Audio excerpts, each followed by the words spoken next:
Halo, balik lagi bersama gue Salim. Kali ini gue akan ngobrolin soal perubahan industri dan masyarakat kita juga. Di industri atau tren itu kan akan selalu berubah kan, dan ngikutin kemauan pasar atau perilaku masyarakat gitu. Jadi kayak misalkan kita mulai dari media, kayak misalkan dari YouTube yang awalnya bentuknya personal ya, perorangan gitu kan. Apalagi pada tahun 2018 tuh YouTuber pertama di dunia gitu kan, PewDiePie. Tapi pada saat itu nggak fair karena PewDiePie bersaing dengan company. Ya, dia bersaing dengan satu channel YouTube company, tapi di sini tidak adil karena PewDiePie dia personal genuine, punya muka. Melawan perusahaan itu kan, ya perusahaan kan punya duit, punya power, punya resource. Dan ibaratnya PewDiePie itu kan seminggu bisa nggak tiap hari ngupload lah, karena PewDiePie itu ngedit sendiri, syuting sendiri, nyari ide sendiri. Sedangkan si perusahaan ini yang ngedit ada timnya, yang syuting ada timnya, yang nyari ide ada timnya. Dan juga kalau misalkan dijadiin pekerjaan tetap pun ini juga bisa gitu.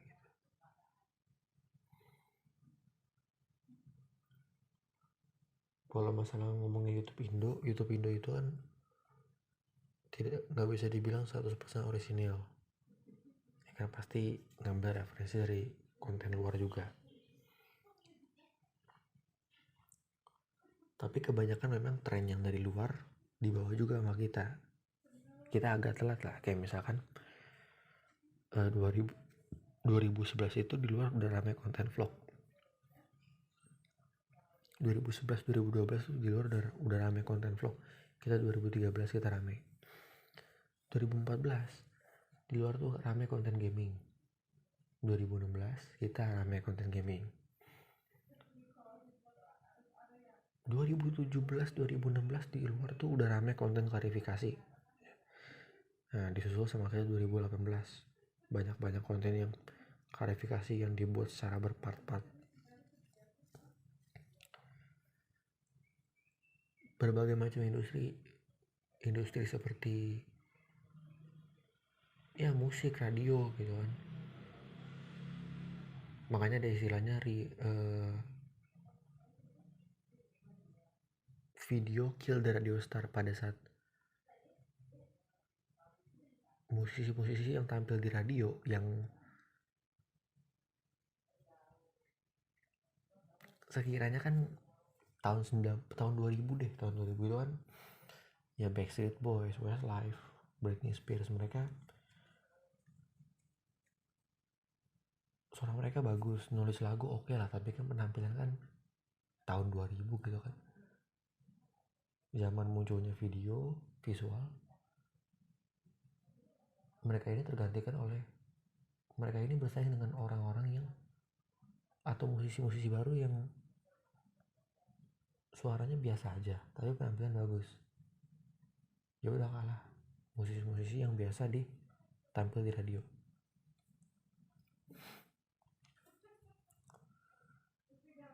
Budaya luar juga masuk yang mengakibatkan orang-orang kita cenderung ke musisi luar juga kan. Untuk industri sesuai dengan mungkin kerjaan gue, industri kreatif, desain, seni, memang ada perubahan. Kayak misalkan dari tahun 2020 sampai sekarang itu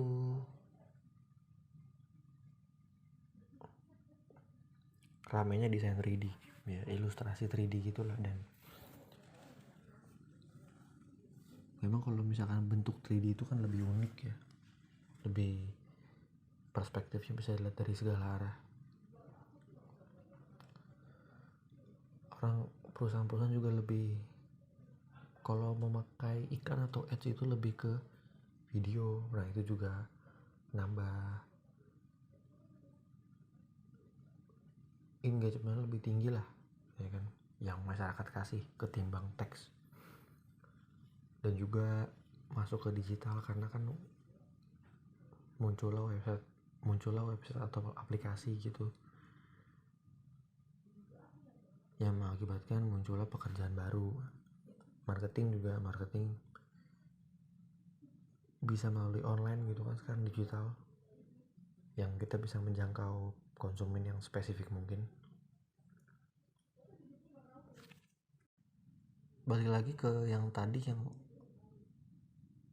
industri musik dengan masyarakat kita, karena budaya asing ini masuk tanpa terfilter, perilaku masyarakat itu juga nggak bisa men-sharing hal itu, nggak bisa tahu nih mana yang baik mana yang buruk. Masyarakat kita juga kan ya gimana sih kalau ngeliat bule kan, ya namanya masih punya mental inferiority, namanya inferiority complex, dimana masyarakat kita itu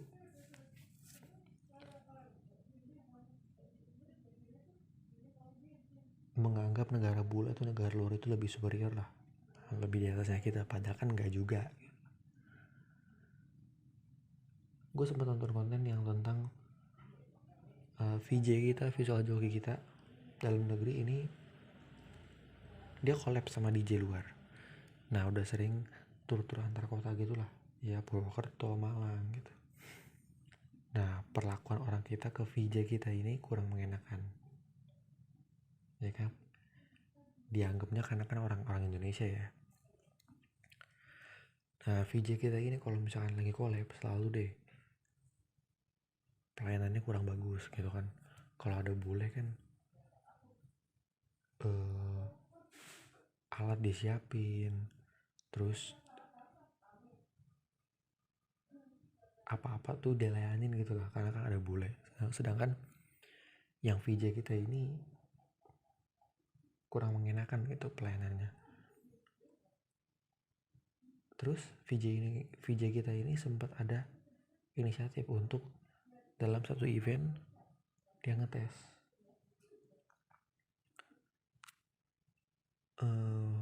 gue pengen ngetes nih dalam satu event, dia ngetes orang-orang sana, orang Indo kita turun dari pesawat, dia ngomong pakai bahasa Inggris, sampai dia pulang hasilnya wah perlakuannya beda, dihormatin, apa-apa diambilin, alat disiapin. Nah bentuk mental kita yang seperti ini nih yang masih nempel di masyarakat. Bahkan pada saat gue nonton konten itu pun orang Bali sempat komen, ada orang Bali yang komen, orang ini ngetik bahkan di Bali sendiri mental jajahannya masih berasa. Itu sepanjang event orang kita, VJ kita ini pakai bahasa Inggris. Setelah event itu selesai, VJ kita ngomong pakai bahasa Indonesia. Akhirnya orang sana kan, orang event tersebut mukanya berubah kayak bete gitu. Tapi maksud gue ya kan ini sama-sama seniman gitu kan, harusnya kan disupport ya. Iya, apalagi seniman kita ini yang VJ kita ini udah sampai collab sampai ke luar negeri gitu, collabnya udah sama DJ luar.